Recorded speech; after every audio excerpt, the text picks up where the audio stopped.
Welcome back to Try Hard Mommy Carpool Confessions. Today's topic is really a rant and not a confession. My rant is about these perfect people. Everything in their lives perfect. They drive me crazy. Perfect job, perfect house, perfect car, perfect vacations. They're posting online about their perfect children and stuff. And I recently had a conversation with someone who really, really believes their child is perfect. And I was like, oh gosh, please, dear Lord, deliver me from this conversation. Because to me, what's perfect about the world is the imperfections. I love perfectly imperfect people.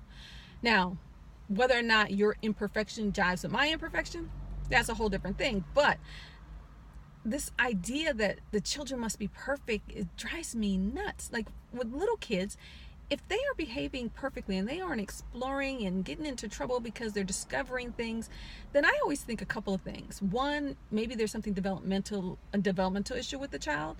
Two, maybe there's stuff going on in the homes where this child is just scared to explore and discover, and there may be some intervention necessary. Or I don't know, maybe the child is not going to be on this earth long, and that's God's way of making the family have a lovely time for as long as they have together. I know that sounds like something out of a crazy movie, but that's what runs through my mind, crazy things. I was thinking this while I was trying to elevate my mood while talking to this person about their perfect child, is that maybe it's the parents' definition of perfect. Really, maybe they're just so in love with their child because the child is perfect for them, and not that the child is a perfect human being, although this parent was clearly describing a perfect human being. But anyway, maybe when people say things that their partners are perfect or their children are perfect, what they're really saying is that this person is perfect for me. And that I can get with, because my family is perfect for me. One of the reasons why they're perfect is because they're crazy and they drive me insane, but that is perfect for me. They do not behave perfectly. They do have to be reminded of things. They do need to be separated from me at points in time.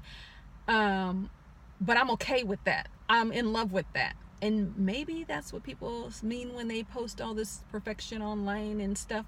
I don't know. Because it seems to me that sometimes, maybe every once in a while, your spouse will get on your nerve. I don't know. Mine does. There's every so often I'm like, why is he breathing like that? Does he have to breathe like that? Did he always breathe like that?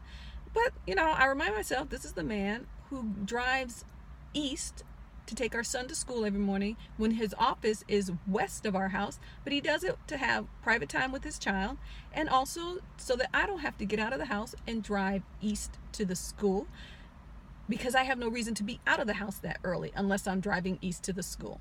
So the fact that he does that makes him perfect for me, even if he does breathe like that sometime, and I just don't know why he breathes like that sometime. But according to some of these perfect people I see online, their spouses never breathe like that on time. So yay to them, a toast to them. The rest of us will just keep trying very hard throughout life to be the best that we can be, to do the best that we can in the situations which we were given, to seek better situations if we don't like the situation we're given. But we're just going to keep trying hard, grinding and grinding and grinding, because we are not gifted with perfection, and we're okay with that. Because I don't know, perfection would be just a tad boring. We take a little quiet every so often, but perfection all the time, I don't know. Then what do you have to reach for? Until next time, thanks for joining me.